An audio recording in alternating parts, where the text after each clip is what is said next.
Germany was on its knees. The war was over. But misery remained. There were no promises.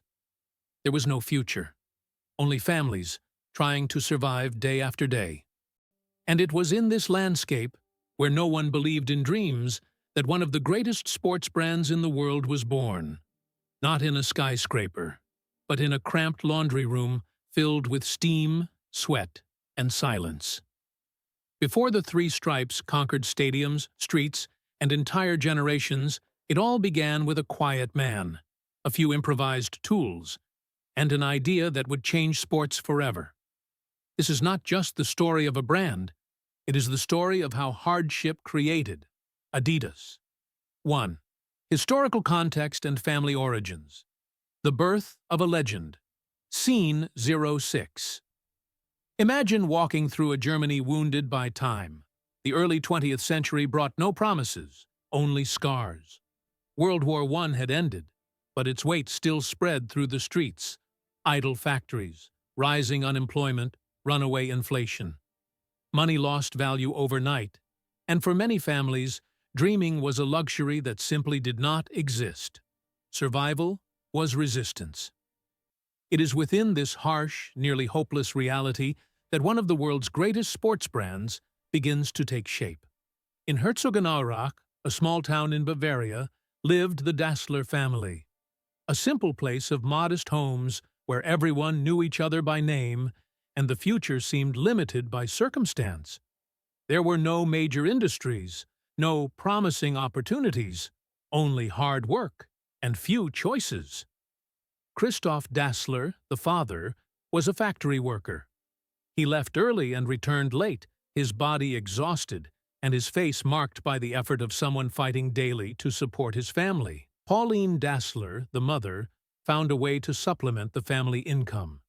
She turned their home into a laundry. The sound of water, scrubbing fabric, and hot steam became part of the Dasslers' daily life. That house was more than a home. It was a place of survival. And it was there, amid hardship, that two brothers unknowingly began to change the history of sports. The younger one was Adolf Dassler, Adi, a quiet, observant boy, different from the others. While many sought strength or competition, Adi sought understanding. He liked sports, but was even more interested in details. How people ran, how feet struck the ground, why athletes slipped, why injuries happened. He watched and he thought. A question began echoing in his mind. What if the problem isn't the athlete, but the equipment? His older brother, Rudy, was the opposite. Outgoing, confident, full of presence. Where Adi was silence and reflection, Rudy was voice, connection, persuasion. He understood people. He knew how to talk, convince, and build relationships. At that moment, however, dreams were still distant. What united the brothers was not ambition, but necessity. Germany was broken, jobs were scarce, and survival demanded creativity. That's when their mother's laundry began to transform. Adi started experimenting, using scraps of fabric, reused leather, discarded rubber, and simple tools. He began crafting handmade shoes. They weren't beautiful, they weren't sophisticated, but they had something rare for the time. They were designed for sport. While most shoes were stiff, heavy, and uncomfortable, Adi sought lightness, grip, and adaptation to human movement. He had no technical training or access to technology. He had observation, patience, and trial. Many trials. Rudy quickly saw the potential. He stepped naturally into his role, presenting the shoes, talking to local athletes, convincing people to try something new. Without formal planning, a powerful partnership was born. One created, the other sold. Nothing was easy. Finding materials was a constant struggle. Often, Adi dismantled old objects just to reuse parts. Every pair of shoes produced was almost an act of resistance against poverty. But in the middle of that daily struggle, something greater was taking shape. More than shoes, a philosophy was born. Adi believed sport could transform lives, that even in dark times, running, competing, and pushing limits were acts of hope, and that, with the right equipment, an athlete could go further than imagined. Slowly, the reputation of those different shoes spread through Herzogenaurach. They weren't just footwear, they were performance tools. Unknowingly, amid post-war poverty and improvisation, the Dassler brothers were taking the first steps of a story that would cross decades, borders, and generations. It all started there, not in big offices, not in modern factories, but in a simple laundry room in a forgotten town, where two brothers chose to turn hardship into opportunity.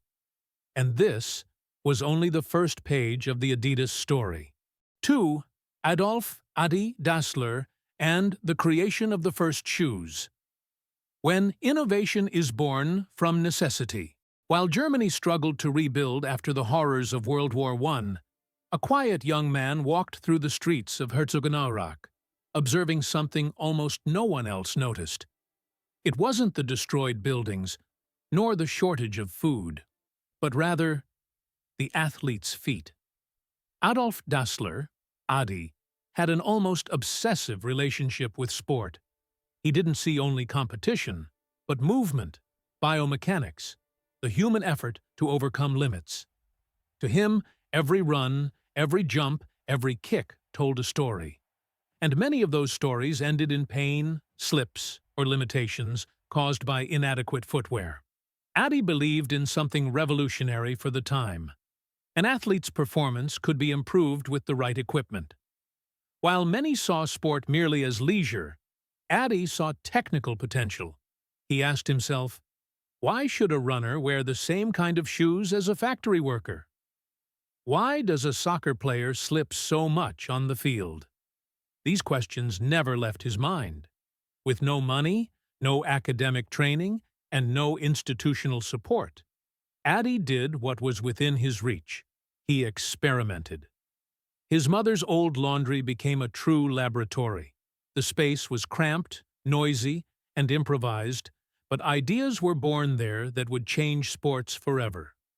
Adi spent hours cutting leather, hand-stitching, adjusting soles, and testing different ways of fastening them.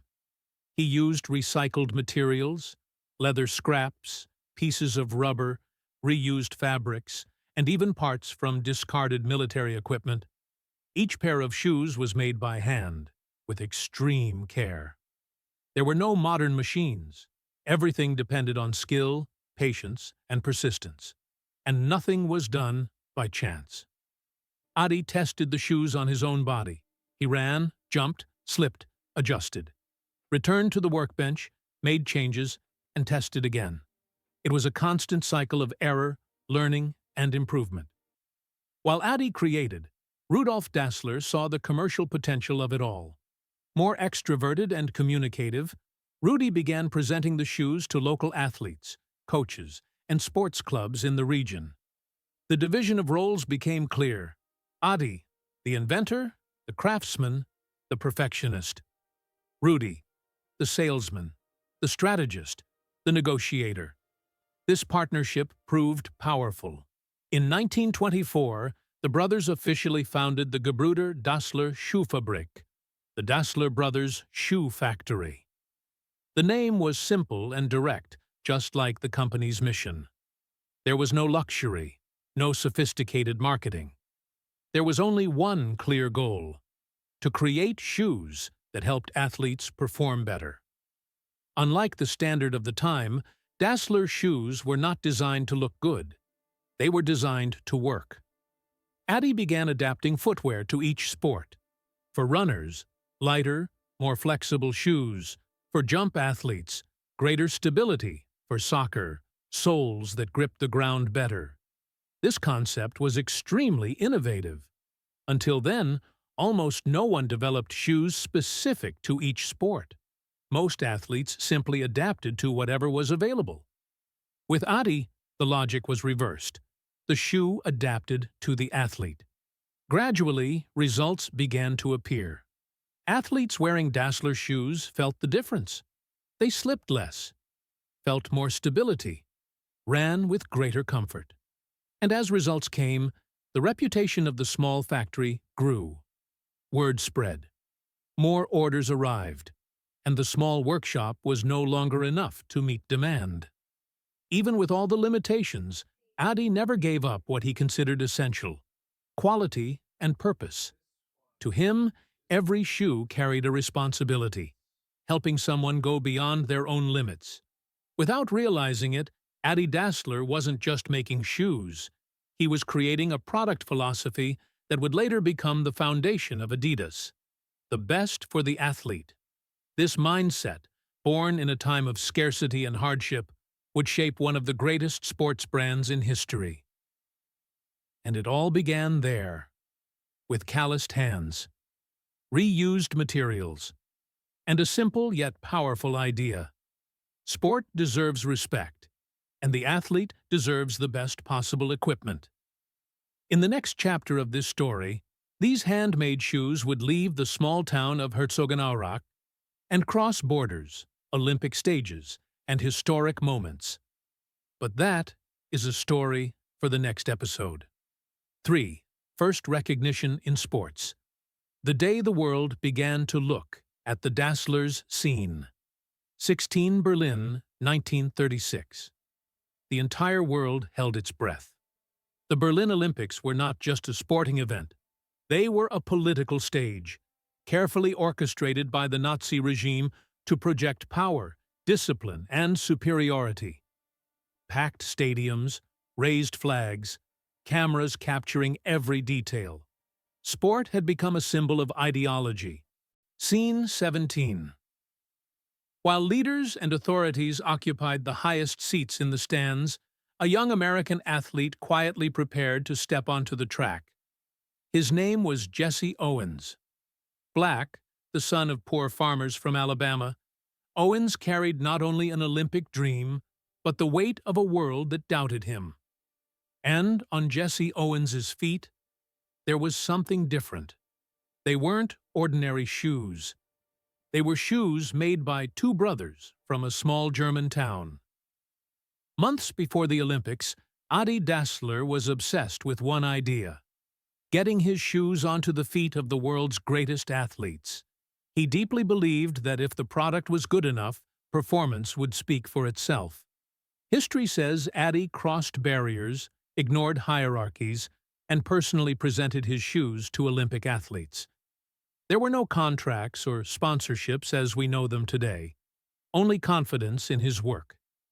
Jesse Owens agreed to try them. In that moment, unknowingly, both were about to enter history. The starting gun echoes through the stadium. Owens explodes off the line. Every stride is precise, every movement controlled. The shoes provide lightness, traction, and stability, exactly as Adi had planned. The result? Gold medal. But not just one. Jesse Owens won. 100 meters, 200 meters long jump, 4x100-meter relay, 4 gold medals. 4 moments of uncomfortable silence for the ideology dominating the event. Jesse Owens's victories were more than athletic records. They dismantled, before the world, the narrative of racial superiority promoted by the regime rising in Germany. And quietly, they told another story as well. The story of two German brothers who believed that athletic performance begins at the feet. As the world celebrated Owens, athletes, coaches, and journalists began asking, "What shoes are those? Who made them?" For the first time, the name Dassler echoed beyond Germany's borders. After the Olympics, demand for the shoes grew rapidly. Athletes from different countries began seeking out the Dassler brothers. What had once been limited, handmade production now faced an entirely new challenge: growing without losing quality. For Adi, this moment confirmed everything he believed in. For Rudy, it proved the enormous commercial potential. But there was something even more important.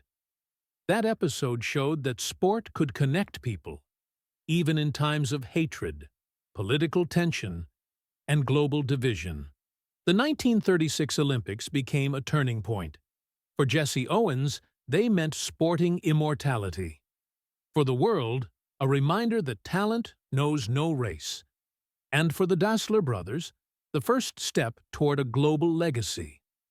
The small workshop in Herzogenaurach had proven its value on the greatest sporting stage on earth. From that moment on, nothing would ever be the same. Sport would never again be just sport, and shoes would never again be just shoes. That was the first time the world realized a great story can begin in silence, but echo forever. Everything was moving forward. Both brothers were happy. But then the war arrived, exploding across battlefields and shaking their relationship forever. Before we move on to the next chapter, if you're enjoying the video, leave a like, subscribe, and turn on notifications. Only with your support can we continue bringing stories of those who seemed unlikely, yet became unforgettable. Let's learn together from their successes and their failures. 04. World War II and the rift between the brothers. When silence turned into division, the late 1930s marked a time when the world stopped moving forward and began to tremble. World War II was approaching fast, and Germany sank into an atmosphere of fear, political control, and absolute uncertainty.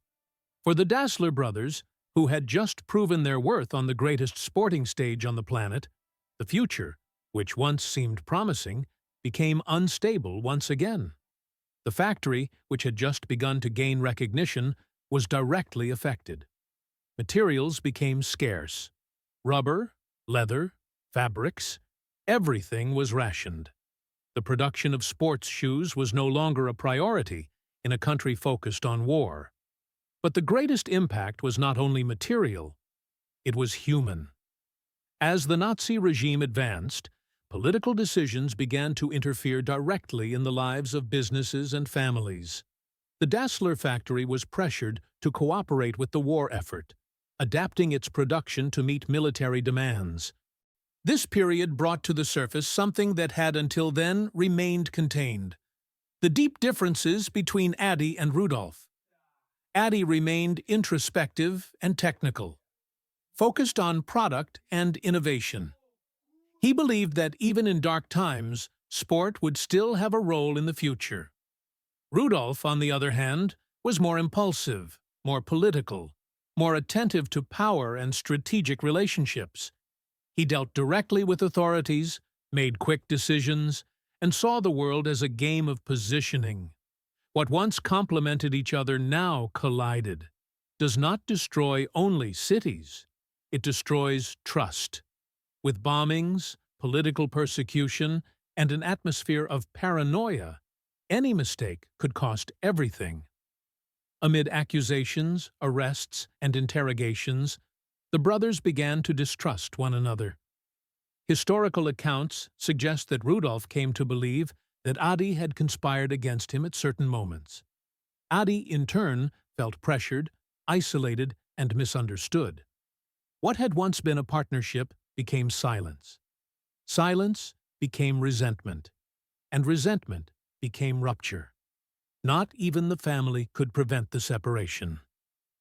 By the end of the war, Germany was once again in ruins, and so was the relationship between the Dassler brothers. In 1948, the separation became definitive. There was no reconciliation. There was no friendly agreement. There was division. The factory was literally split apart. Employees chose sides. Friends drifted away. The small town of Herzogenaurach became divided by a rivalry that would span generations. Each brother went his own way. Rudolf Dassler was the first to leave. Determined to start over, he founded his own company, initially called Ruda, which would soon be renamed Puma. The name symbolized agility, strength, and aggressiveness, traits closely tied to Rudolf's personality. On the other side of town, Adolf Dassler remained faithful to what he had always believed in. In 1949, he officially founded Adidas, a simple name formed by combining his nickname and surname, Adi plus Dassler. Adi also registered a symbol that would become eternal, the three stripes. More than a logo, they represented stability, performance, and identity.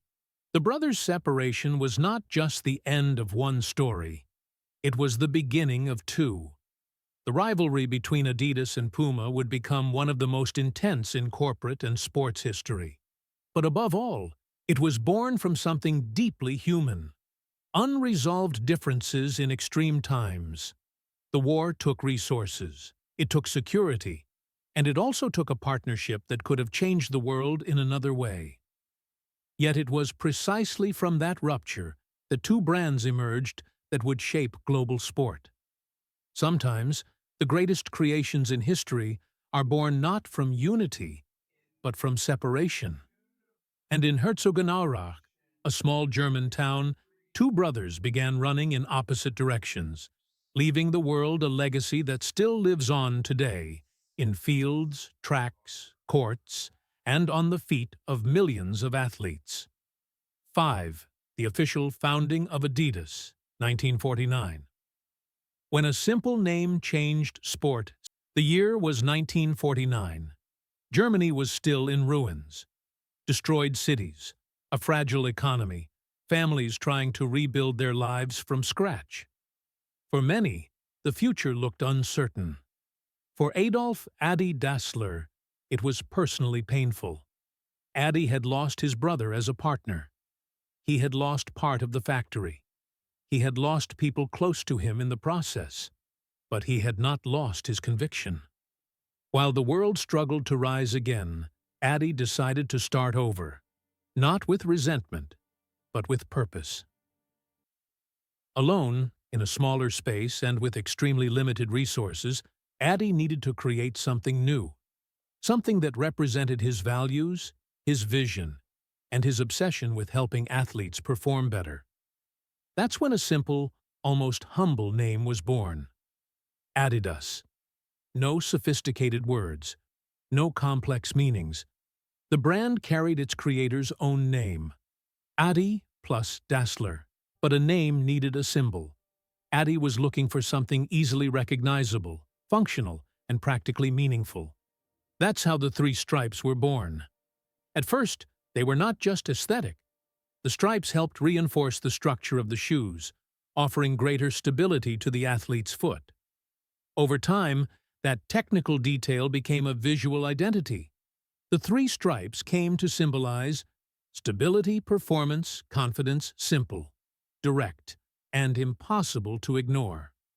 Adi didn't just want to sell shoes. His mission was clear from the beginning, to meet the real needs of athletes. He believed every detail mattered. The weight of the shoe, the type of sole, grip on the ground, comfort. During long competitions, Adi stayed in direct contact with athletes and coaches. He listened to feedback, observed training sessions, and constantly adjusted his products. Every improvement came from the field, the track, the court, not from a boardroom. Even with limited resources, Adi never stopped innovating. He kept testing new shapes, new materials, and new solutions. Adidas was born small, but with a big mindset. Always evolve. The focus was not on appearance, but on the impact the product would have on athletic performance. Adi believed that if the product was good enough, recognition would come naturally. The official founding of Adidas was not marked by major announcements, parties, or headlines. It was a quiet, almost discreet beginning. But it carried something powerful: alignment between vision, product, and purpose. Adi Dassler was not just creating a company, he was establishing a philosophy that would last for decades. Create the best possible product for the athlete. From that small restart, in 1949, Adidas began its journey toward the world, conquering fields, tracks, courts, and entire generations.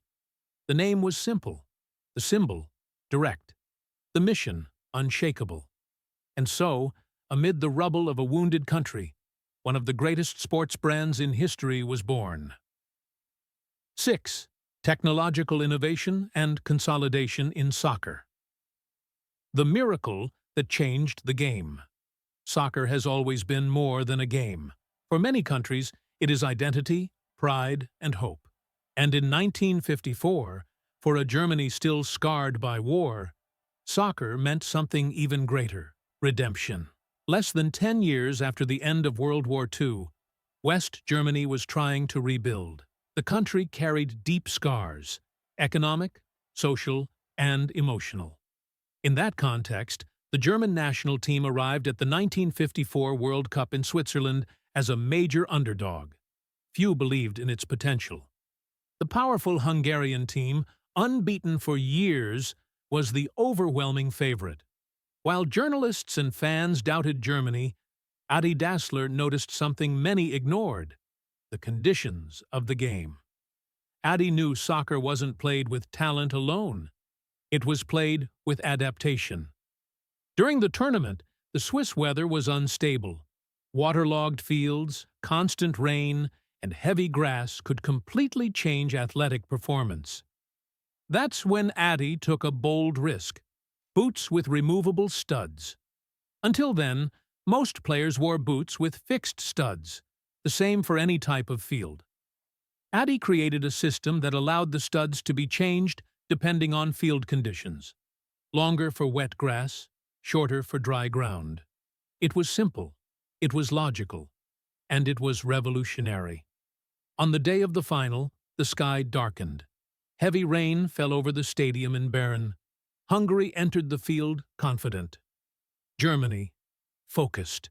Before kickoff, the German players adjusted their Adidas boots, fitting longer studs. They were ready.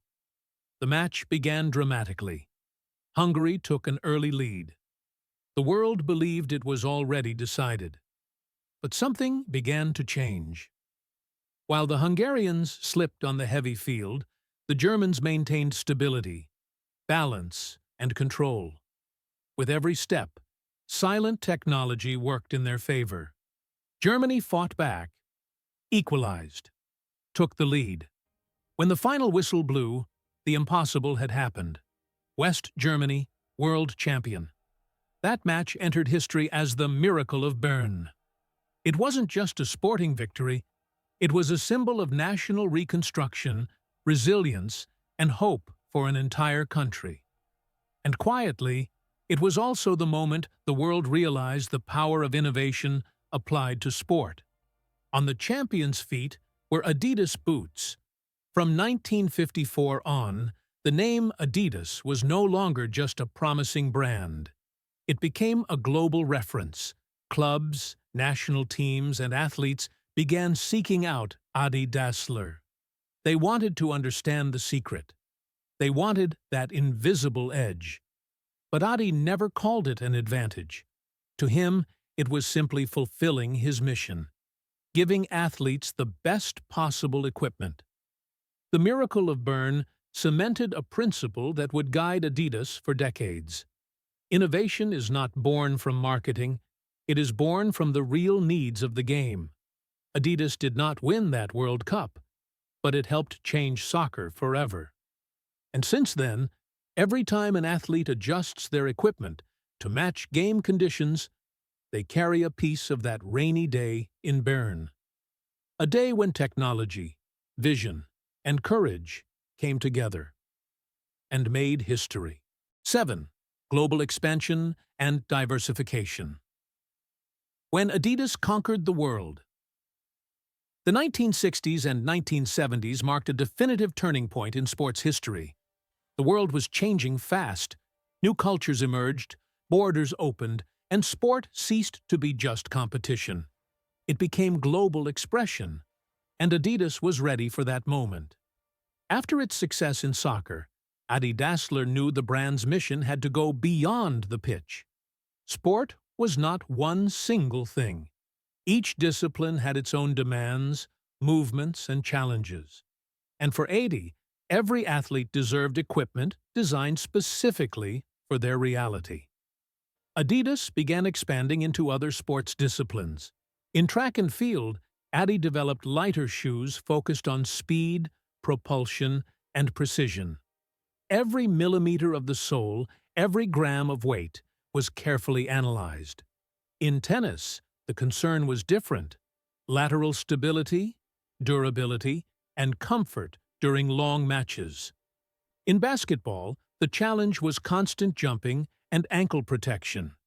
The brand also grew stronger in Olympic sports, supporting athletes in competitions around the world. The logic remained the same: when the sport changes, the product must change too. But Adidas didn't stop at footwear. The company began producing sportswear, understanding that performance did not depend on shoes alone. Uniforms, tracksuits, and accessories became part of the brand's portfolio. These pieces were not just functional, they carried identity. Athletes began to be recognized not only for their talent, but also for their look. The three stripes no longer appeared only on shoes. They spread across shirts, jackets, and pants. Adidas was helping create something new: the look of the modern athlete. With this diversification, the brand crossed borders. Adidas became present in international competitions, clubs, national teams, and Olympic events. The name Dassler was no longer just German, it was global. Adi remained faithful to his method. He traveled, talked with athletes, observed training sessions, and adjusted products. For him, there was no universal product. There was the right product for each sport, each body, and each context. In 1971, Adidas felt it needed a new symbol, something that represented not only performance, but also diversity, culture, and global reach. That's how the trefoil was born, the iconic three-leaf logo. The three leaves symbolized the diversity of sport, the union between continents, the brand's global expansion. More than a logo, the trefoil represented a new phase. Adidas was no longer just a sporting goods company. It was becoming part of the cultural identity of sport. During the 1960s and 1970s, Adidas didn't just grow, it transformed. From a soccer-focused brand, it became a multi-sport powerhouse. From a footwear company, it became a reference in apparel and accessories. From a local story, it became a global presence. And all of this without abandoning its essence. Adi Dassler never wanted to follow trends. He wanted to serve the athlete. The trefoil blossomed as a symbol of a world in motion, diverse, connected, and passionate about sport. And Adidas was exactly where it had always wanted to be, at the center of that movement. 8. Adidas and the great athletes. When legends choose a symbol, there are brands that sponsor athletes, and there are brands that grow alongside legends. Adidas understood this early on. Franz Beckenbauer redefined soccer with elegance and intelligence. Der Kaiser wasn't just an athlete, he was a symbol. And the three stripes followed every step of that quiet revolution on the field. Outside the fields, in the boxing ring, Muhammad Ali showed that sport was also about voice, attitude, and courage. With Adidas, Ali didn't just wear sports equipment, he wore a message. These athletes were not chosen simply because they won. They were chosen because they changed their sports. By associating with legends, Adidas didn't buy fame, it earned credibility. It proved that its products belonged at the highest level of performance. When the greatest athletes in the world trust a brand, it stops being just a brand. It becomes part of sports history. 9. Crises, change, and restructuring. When Adidas had to learn to start over, the year was 1978. The man who had given Adidas its soul, vision, and purpose had passed away. Adi Dassler was not just the founder. He was the heart of the company. And with his death, something essential was lost. For decades, Adidas had grown guided by Adi's intuition and obsession with the athlete. But without him, the company entered a period of managerial confusion. Slow decisions, internal conflicts, and difficulty adapting began to surface. Meanwhile, the sports world was changing rapidly. Across the ocean, new brands emerged with a different approach. Nike spoke directly to youth culture, with aggressive marketing and powerful storytelling. Reebok dominated trends, especially in fitness and 1980s sports fashion. Adidas, once the undisputed leader, began to fall behind. What was once dominance became competition. Athletes migrated to competitors. Young audiences searched for something new. And the three stripes, once an absolute symbol of performance, began to be seen as too traditional. The crisis wasn't just financial, it was about identity. Adidas had to decide, stay stuck in the past or learn how to evolve. In the 1990s, the company realized that survival required deep change. Adidas went through a complete restructuring. New leaders were hired. Management was professionalized. Processes were modernized. More than that, the brand redefined its positioning. It looked back to its essence, sport, but with a modern language, connected to the contemporary world. Restructuring didn't mean abandoning Adi Dassler's legacy. On the contrary, Adidas understood it needed to translate Adi's spirit to a new generation. Innovation, performance, and focus on the athlete would remain at the center of everything, now supported by strategy, communication, and global vision. By the end of the 1990s, Adidas was no longer the same company it had been in the 1970s. It was more agile, more strategic, more aware of its cultural and sporting role. The crisis didn't destroy Adidas. It forced it to evolve. Because sometimes, the greatest brands aren't the ones that never fall, but the ones that know how to rise at the right moment. 10. Adidas in lifestyle and urban culture. From the courts to the streets. For decades, Adidas was synonymous with performance. Fields, tracks, courts, victories, records, medals. But the world changed, and sport changed with it. In the 1990s and 2000s, something new began to happen. Sport left the stadiums and went to the streets. It blended with music, art, attitude, and identity. And once again, Adidas knew how to observe before acting. In the outskirts of big cities, young people didn't wear sneakers just to run. They wore them to express themselves. In hip-hop, the three stripes became a symbol of resistance, style, and authenticity. Artists took the stage wearing Adidas, not because of contracts, but because of identification. The brand became part of street culture's narrative. In skateboarding, Adidas found an audience that valued functionality, durability, and personality. Sneakers had to withstand impact, but also tell a story. And in streetwear, sports apparel stopped being just functional and became a lifestyle. Unlike other brands, Adidas didn't try to impose trends. It listened. It understood that urban culture isn't born in offices, but on sidewalks, skate parks, music studios, and informal gatherings. The brand began to dialogue with real communities, respecting their aesthetics and values. The three stripes stopped representing only athletic performance. They came to represent belonging. 36.02. To stay relevant, Adidas invested in strategic collaborations.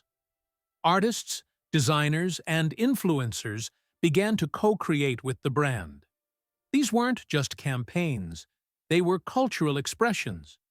These partnerships helped renew Adidas's image, connecting sporting tradition with contemporary creativity. The result was a brand that could exist simultaneously in elite performance sport, in urban fashion, in music, in youth culture.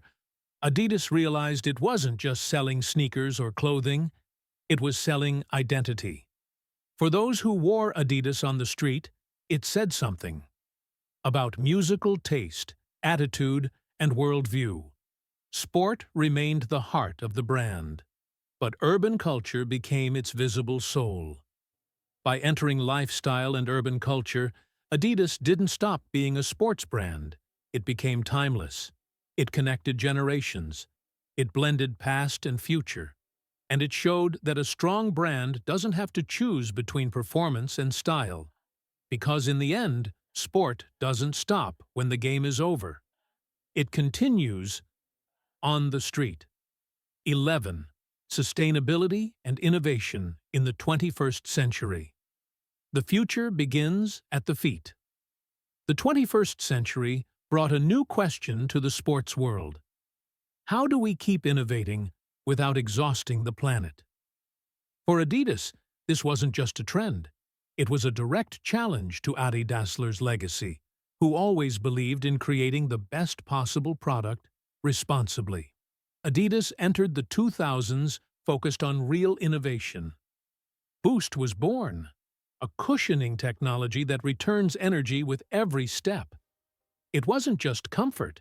It was measurable performance, used by professional runners and urban athletes alike. Then came Prime Knit, an almost seamless upper, shaped like a second skin. Light, flexible, and precise, it reduced material waste and increased product efficiency. Innovation wasn't just in design, it was in the intelligence behind the process. But Adidas realized the future couldn't be just faster or lighter. It had to be more conscious. That's when the brand began investing in products made with recycled materials, including plastics recovered from the oceans. What once polluted the planet was transformed into performance. Each recycled shoe carried a silent message. Innovation is also responsibility. Adidas also adopted digital manufacturing, automation, and new industrial methods to reduce errors, excess inventory, and environmental impact. Less waste, more precision, more respect for the future. Technology stopped being just a competitive advantage and became a tool for transformation. Even with all this modernization, Adidas's essence remained intact. The focus was still the athlete, movement, the real experience of those who run, jump, play, and express themselves. The difference was that now every product had to answer two questions. Does this improve performance? Does this respect the world we live in? In the 21st century, Adidas understood that the future of sport isn't just about breaking records, but about preserving the path so new athletes can exist. Innovation continues, design evolves, and responsibility grows. Because in the end, the greatest challenge isn't running faster. It's making sure there's still ground to run on. 12. Adidas today. When purpose crosses generations, today, Adidas is not just a brand. It's a global symbol, present in nearly every country, worn by professional and amateur athletes, artists, street youth, and everyday people who make movement part of life. From the world's biggest stadiums to the sidewalks of major cities, the three stripes are everywhere. But behind this massive presence lies a surprisingly simple story. Adidas today operates on a global scale, with cutting-edge technology, innovation centers, and enormous cultural influence. Still, its essence remains the same as the one born decades ago in a small German town. The purpose hasn't changed. Adi Dassler believed the athlete comes first, that every detail, no matter how small, could improve performance, comfort, and confidence. That belief still guides the brand. It doesn't matter whether the athlete is running an Olympic marathon or simply chasing a dream. Today, Adidas creates products using science, data, advanced design, and sustainability. But the fundamental question remains the same. Does this help someone move better? Every shoe, every uniform, every innovation carries that commitment. The athlete isn't just the professional on the podium, it's anyone who chooses to move. And maybe that's why Adidas manages to cross generations without losing relevance. Adidas understands that sport doesn't happen only inside the lines of the field. It lives in culture, on the street, in music, in attitude. But even while engaging with the modern world, the brand never drifted from its roots. The three stripes still represent what Adi stood for: focus, performance, respect for human movement. Adidas today is the result of choices, mistakes, ruptures, and fresh starts. It proves that lasting brands don't survive on trends alone, but on clear purpose. And as the world changes, one idea has remained intact since 1949. Create the best product for the athlete.